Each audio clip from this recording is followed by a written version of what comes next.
frères et sœurs, tout récemment, quelqu'un me faisait remarquer que souvent dans notre vie spirituelle, nous cherchons les chemins par lesquels nous pouvons aller vers Dieu. Mais n'est-il pas plus important de découvrir les chemins que Dieu emprunte pour venir jusqu'à nous? Dieu a ses manières à lui de venir nous rejoindre et il est important pour les découvrir peut-être d'interroger ceux qui en ont fait l'expérience avant nous, nos pères dans la foi. Comment l'irruption de Dieu dans leur vie les a bouleversés, les a retournés, a changé la direction de leur vie. Et comment aujourd'hui alors Dieu peut nous atteindre. C'est peut-être une bonne découverte à faire en cette année de la miséricorde.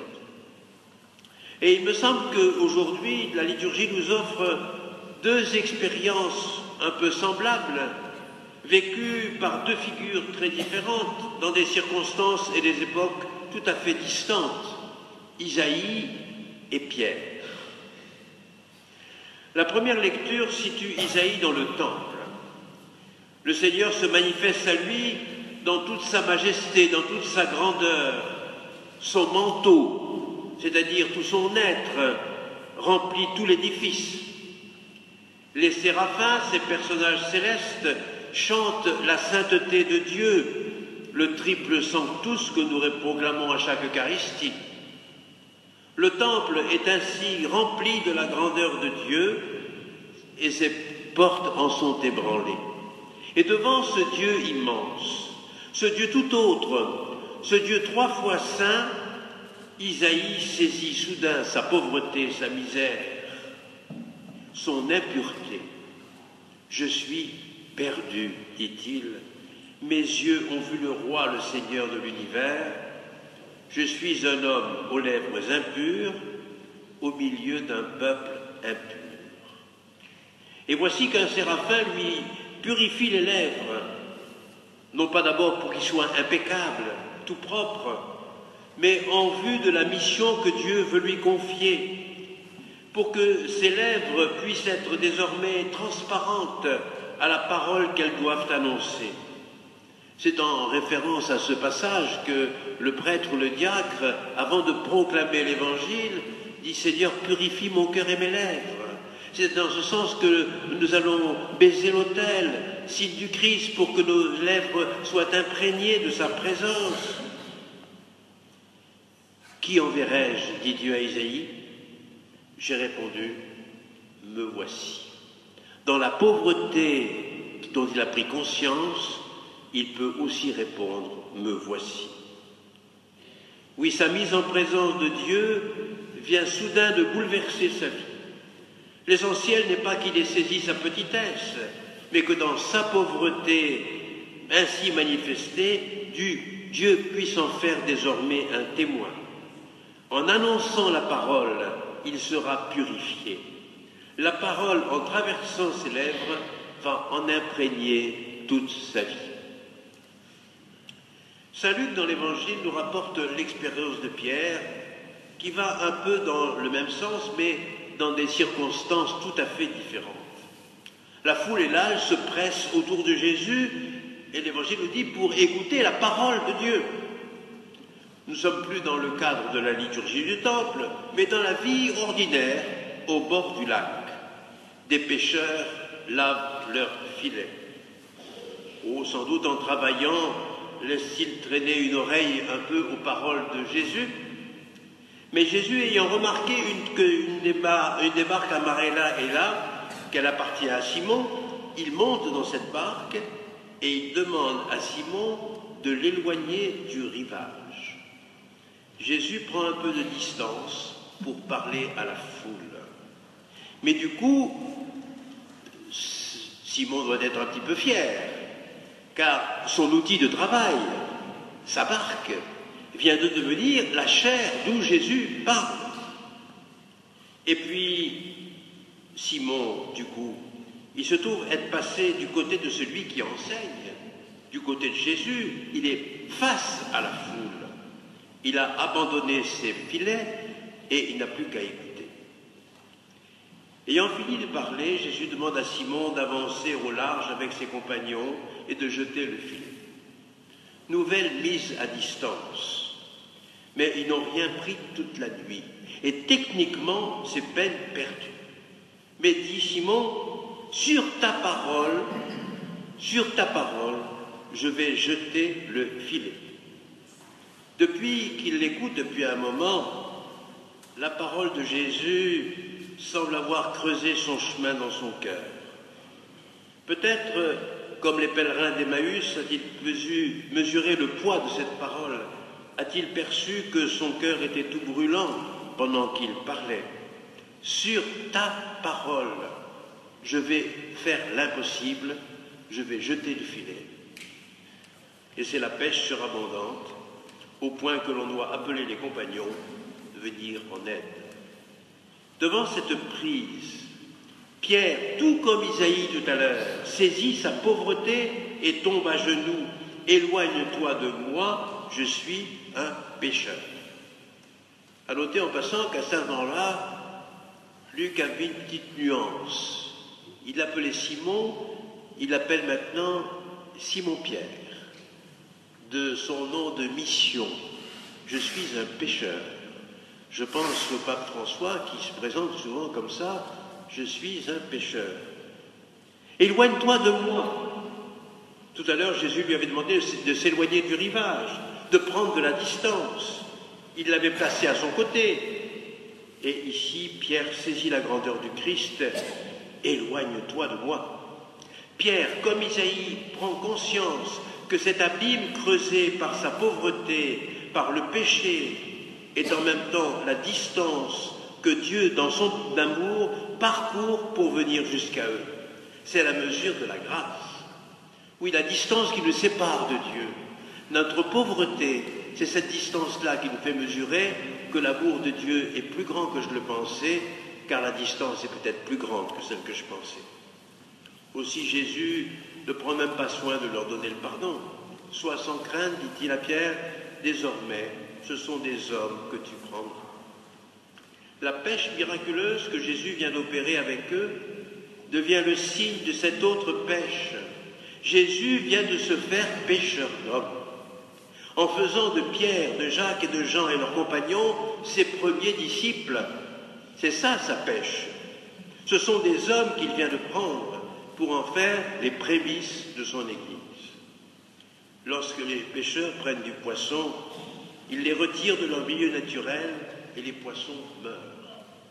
Quand Jésus prend les hommes, il les retire de ce qui peut les détruire, de ce qui peut les miner, les enliser.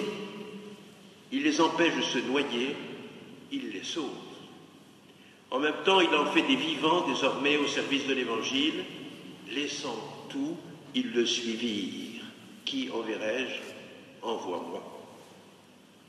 Voilà, me semble-t-il, un aspect à creuser sur le sens de cette année de la miséricorde. Sans doute, elle nous est offerte pour que nous puissions trouver le pardon du Seigneur. Chacun de nous portons dans nos vies, dans nos cœurs, des recoins qui pèsent, qui ne sont pas clarifiés, qui ont besoin d'entendre une parole de réconciliation, et c'est bien pour cela aussi que cette année nous est offerte. Mais cette année manifeste aussi et surtout que Dieu nous précède toujours, qu'il nous déborde dans sa miséricorde. Je dirais que si nous sommes ensemble ce matin, c'est déjà un signe de don de Dieu. Notre assemblée que nous formons ce matin, elle est bien formée de chacun de nous, avec nos richesses, avec nos qualités, mais avec nos histoires, avec nos blessures, avec les rancunes peut-être, avec des pauvretés, avec des fêlures. Mais notre assemblée, alors, au cœur de ce martigue, eh bien, c'est au sang, en quelque sorte, une pêche miraculeuse. Oui, nous reconnaissons en vérité que notre présence ici elle tient un peu du miracle, du don de Dieu, qui nous a parfois peut-être appelés, communiqué sa parole, mais qu'à certaines heures, il nous a permis de traverser des crises, des épreuves, qui nous ont empêchés de nous noyer, de tomber plus bas. Oh, nous sommes un peu tous cabossés, mais nous sommes là.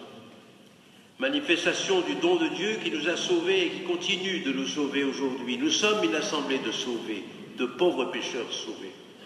Et du coup, nous ne pouvons pas garder cela pour nous. C'est cela aussi l'année de la miséricorde.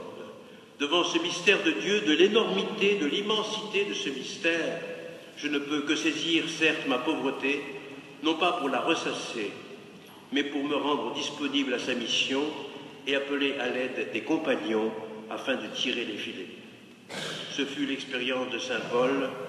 Moi, je suis le plus petit des apôtres, indigne d'être appelé apôtre, car j'ai persécuté l'Église de Dieu, mais ce que je le suis par la grâce de Dieu. Dans le premier discours que Paul VI a prononcé au Concile, dans la deuxième session, puisqu'il venait de succéder à Jean XXIII, Paul VI a voulu placer l'Église en contemplation devant le Christ en gloire. Et il évoqua alors une mosaïque qui décore une des basiliques de Rome, qui représente tout petit, anéanti, un de ses prédécesseurs, le pape Honorius III, baisant les pieds du Christ immense dans sa gloire. Et Paul VI disait, nous nous voyons représentés dans cet humble adorateur devant le Christ qui bénit l'Église. Et il ajoutait, il est opportun que le Concile parte de cette vision. Il est opportun que nous partions, nous aussi, de cette vision. D'un petit homme anéanti, prosterné devant le Christ en gloire. L'essentiel, bien sûr, dans cette année de miséricorde, c'est de nous laisser réconcilier, mais en vue d'être disponibles au service de l'Évangile. L'essentiel est de laisser Dieu faire irruption dans notre vie. Cela peut se réaliser dans la liturgie, dans la prière, dans un temps de retraite, mais aussi dans la banalité des tâches quotidiennes, comme pour Isaïe ou pour Pierre. Dieu a ses manières à lui de venir jusqu'à nous. Je suis toujours impressionné par la fin de l'évangile de saint Marc. Jésus ressuscité apparaît à Marie-Madeleine au tombeau, qui tout de suite va se précipiter chez les apôtres. Mais ce sont des racontables, ils ne le croient pas. Alors Jésus va apparaître à deux disciples, sans doute ceux d'Emmaüs, qui vont se précipiter chez les apôtres pour dire il est ressuscité. Mais on ne les croit pas. Alors Jésus apparaît aux 11 et il leur reproche leur incrédulité. On s'attendrait peut-être à ce qu'il leur fasse une leçon. Eh bien non, de manière surprenante, il leur dit, vous venez d'apprendre qu'il est difficile de croire, qu'il est difficile d'annoncer l'Évangile. Eh bien, allez-y. Allez jusqu'aux extrémités de la terre et portez l'Évangile pour que, justement, cette parole vous traverse. Je crois que la meilleure manière de grandir dans la foi, c'est d'annoncer l'Évangile, de nous laisser traverser par la parole et transformer par elle.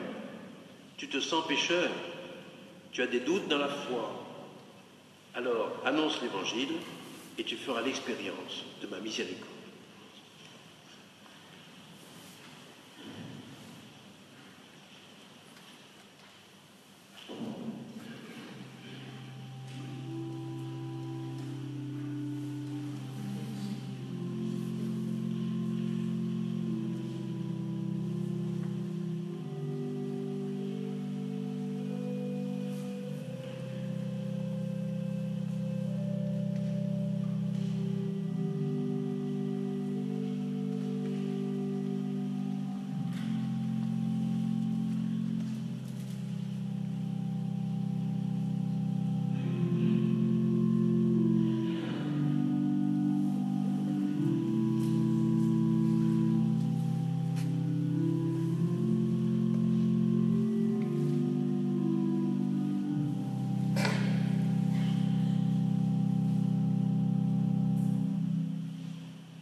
Vous tous restez assis.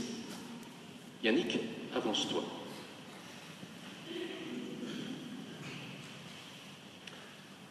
La foule se pressait pour écouter la parole de Dieu. Cette parole, c'est la lumière du Christ que je vais te transmettre. Cette parole, elle est ici, dans cette Bible, achetée spécialement pour toi. Elle est toute neuve. les pages sont blanches. Les pages sont blanches. Que dans un an, les pages soient sales. Parce que tu l'as feuilleté. Tu l'as feuilleté, tu es entré à l'intérieur. Tu t'es laissé traverser. Qu'elle soit ainsi noire, ainsi qu'elle devienne quelque chose que tu connais de l'intérieur. En prenant le chemin du baptême, ces paroles engagent à suivre. Et je t'invite à lire, c'est un peu grand, je t'invite à lire d'abord l'Évangile selon saint Marc, qui est l'évangile le plus bref, à le lire en entier. Cette invitation que je te fais, je le fais à tous, vous l'avez bien sûr tous lu en entier, l'Évangile selon saint Marc, en particulier l'an passé. Vous l'avez lu d'une traite, 1h30 pour lire ceci, 1h30 pour lire l'Évangile selon saint Marc. Yannick, reçois la parole de Dieu.